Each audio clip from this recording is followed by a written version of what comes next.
Everyone dreams of mountain views and a life that actually works for their families. But after selling over 250 homes here, I can tell you, moving to Colorado Springs can backfire fast if you don't know what you're doing.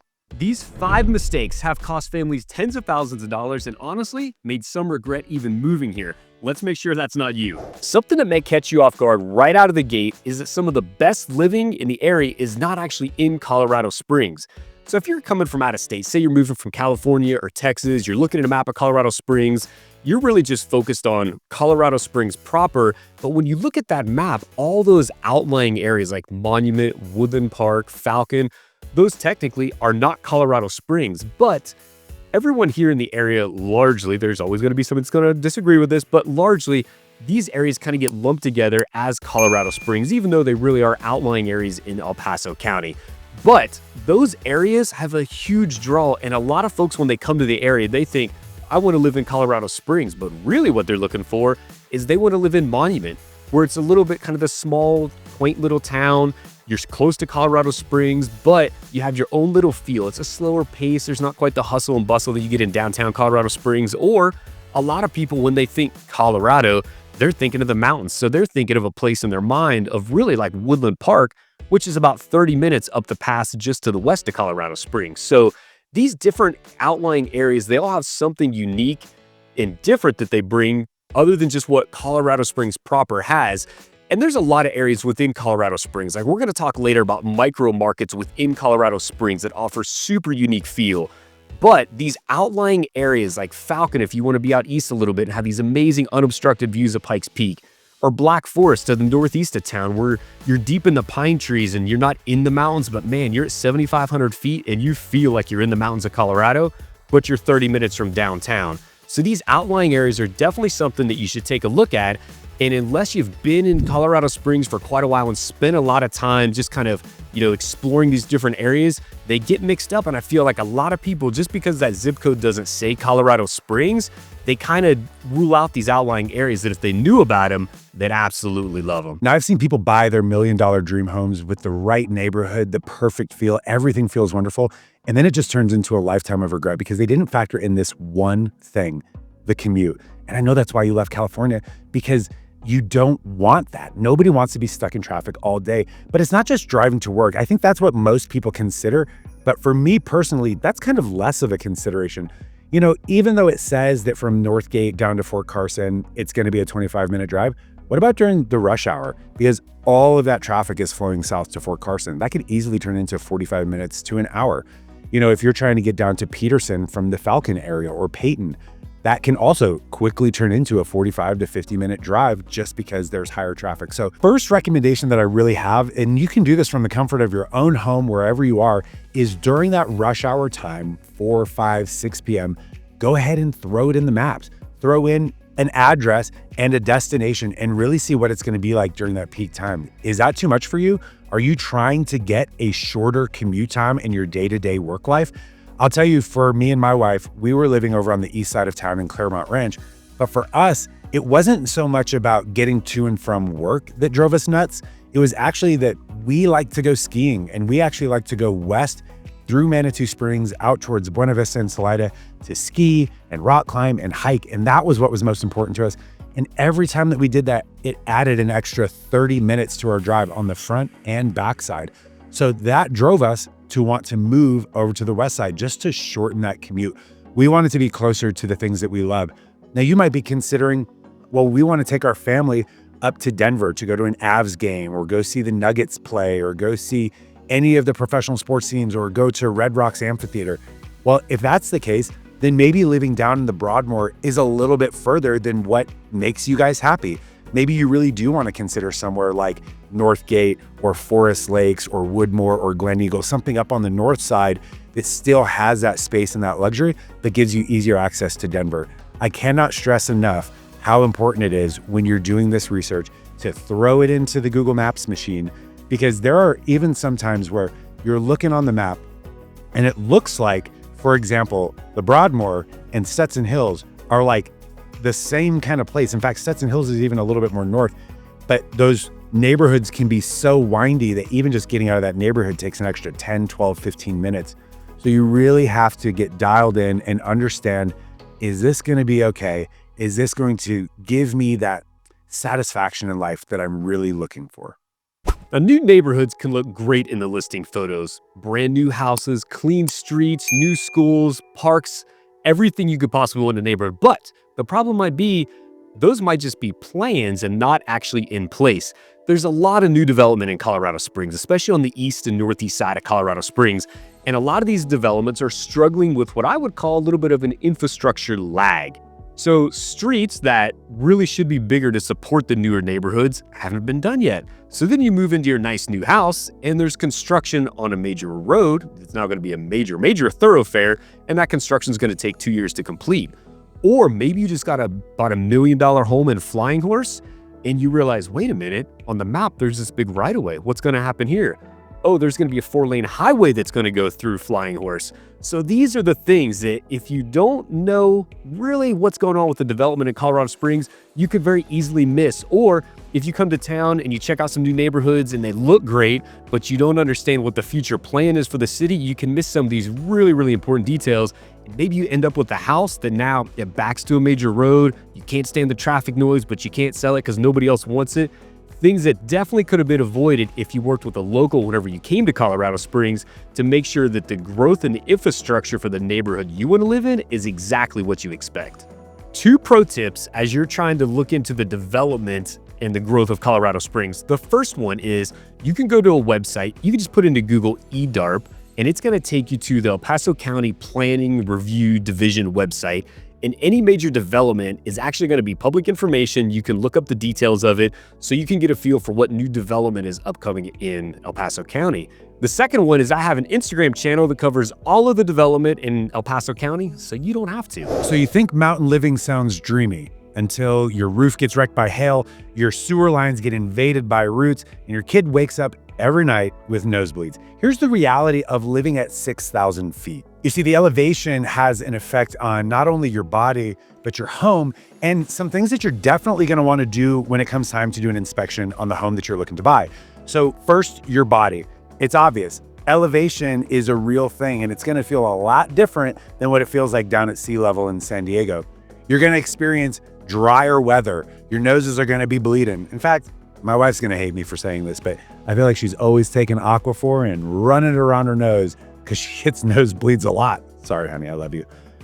Secondly, a lot of people, when they move here, it takes them 2 to 3 weeks to just adapt to the elevation. And sometimes it causes them to sleep a little bit worse.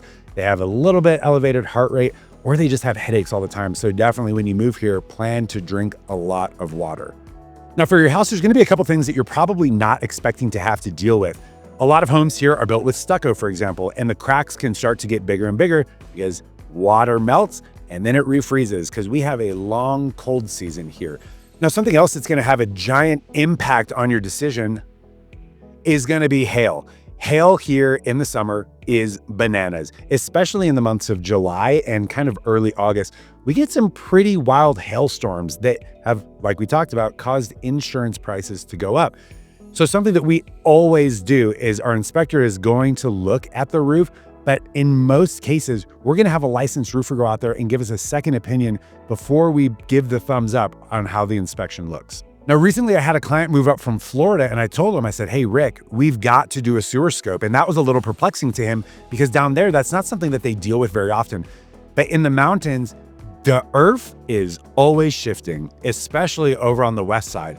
And there's just a lot of things that can happen. And with some of these older sewer lines, some of them are clay. And if you can imagine, roots and clay equals a really bad day. Some of them, even in the new build communities, you just don't know. Did a big heavy truck drive over that sewer line and now there's a belly in there holding water? These are things that you as the buyer do not want to be dealing with. You absolutely want to get this done in your inspection period and pass that off to the seller. Also, you'll notice in the contract, we talk about radon. It is in bold letters that we recommend getting a radon test. If you don't know what that is, it's basically just a gas that's off-putting from decaying rock. Every home has it, but here it can be a little bit worse because we're in the Rocky Mountains. So if there's not a radon mitigation system already in the home, that is definitely something that we recommend getting done. And then lastly, mold and bugs. Now, we have a much drier climate here. And what I really love about Colorado Springs is that there are not many bugs here. It is not like Texas. It's not like Florida. So I think in the few years that I've been doing real estate here, we've only had 1 or 2 clients actually do termite inspections or bug inspections, whereas in other states, the lender requires it on every home. And it's the same with mold. It's not that mold doesn't exist here, it's just that we live in a much drier environment. So living here is really incredible, but your home really needs to be built to withstand, and you need to know what to look for. That's where local experience really matters. Now, as Chris mentioned earlier, Colorado Springs is really kind of subdivided into these little micro markets as well. And when you're looking at the different sides and the different places in town, it can look and feel totally different. It's not just the price, it's the style of the home, but also the lifestyle that you're experiencing. And the main separator that most Colorado Springs locals know is the west side and then kind of everything else. And it's not that everything else doesn't have anything nice, because there's some beautiful places not on the west side. It's just that I live on the west side, and that's where I think is the best. So on the west side, you've really got from the Air Force Academy up to the north, all the way down to I-24. And there's a couple really important neighborhoods there. You've got Rockrimmon and Peregrine. So here you want to think D20 schools, larger lots, a little bit older 70s, 80s builds, but really well maintained and very, very much give you that Colorado feel. And then obviously as you go south from there, you've got some other very, very luxurious neighborhoods like Kissing Camels, all the way down to Pleasant Valley that just butt up right next to Garden of the Gods. And once you drop down below, south of Highway 24, that's where you've got 2 of, in my opinion, the best neighborhoods on the west side of town. You've got Skyway, which when you think Skyway, just think, I want prestige and peace, but not feel like I'm in the suburbs. That's what Skyway gives you, right up against the foothills. You're looking right at Cheyenne Mountain. And then just below, south of Skyway, that's where you have the Broadmoor area. If you've done much research about Colorado Springs, I'm sure that you've heard of the Broadmoor, and it flows south all the way through the Broadmoor Bluffs, all of that south side of the foothills down to where Fort Carson ultimately kind of blocks off the rest of the development on the south side of town. Now moving up north, we have Northgate. Now Northgate, you've got to think high quality schools, super close access to like the major commercial development and family fun activities, iFly, go-karting, Top Golf, things like that. You've got really clean, modern homes. The lots sometimes are a little bit smaller, but all the builds are very, very high end. And then also on the Northgate side of town, you have Flying Horse, which is a golf course community. It's been voted the best community in Colorado Springs for, I think it's literally probably a decade, 10 years in a row now. Beautiful community, started in the mid-2000s, but just got finished, so just finished out the last filing. Like I said, it's a beautiful golf course, private golf course, not a public course. Amazing homes kind of wrap through that area. It's definitely one of the highlights of northern Colorado Springs. And then you're going to notice this main artery that goes north and south, kind of over on the east side of town. It's going to be 21, or also known as Powers. Now, this is the Powers corridor.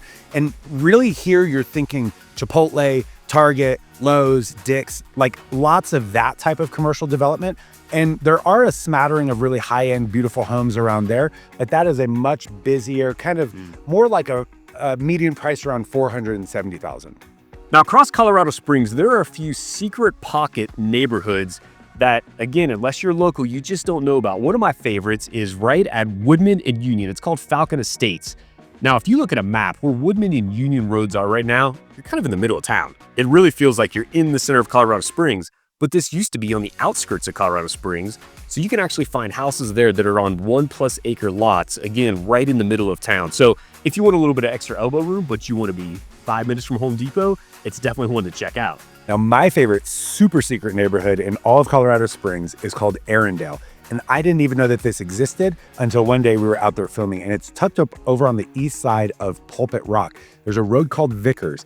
And as you're going down Vickers, it doesn't really seem like you're going anywhere great. Now, honestly, you kind of just pass a bunch of apartment buildings, and then suddenly they're gone, and you see this Welcome to Arendale sign, and elves start coming out of the woods, and waterfalls, and this neighborhood is so beautiful. These old mid-century modern homes that are, every single home is extremely private. There are bears and deer and foxes and turkeys because it goes right into the Pulpit Rock Park. And so you have tons of trails. It is the most secret, secluded. Nobody knows that it's there unless you have a reason to go there. I love that place. So the reality is, it's not just the price per square foot or even the style of the home. You really need someone local that understands the city and the lifestyle that you're after to help pair you up with where you're trying to live so that you don't have any regrets after you buy your first home here. Now, before you go, we've got a quick bonus round. These are smaller mistakes, but they're often overlooked things when someone is moving to Colorado Springs that you might not have thought about yet. And the first one I'm going to say is, you may think every single house nowadays has fiber internet in it. Not the case. There's a lot of homes in Colorado Springs that still have broadband, or if you're out in Black Forest where I live, you might still have Starlink for your internet.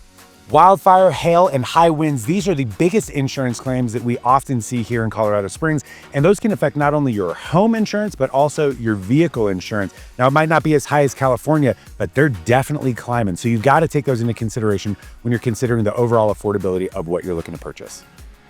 And the third bonus tip is wind. If you get out on the Eastern Plains, you have amazing views, but it is windy. You're going to have sideways snow, and most of your lawn furniture, it's probably going to end up in Kansas.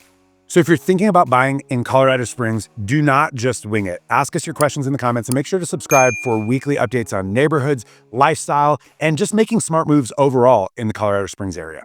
Oh, and YouTube thinks this is the next best video for you? Don't prove it wrong.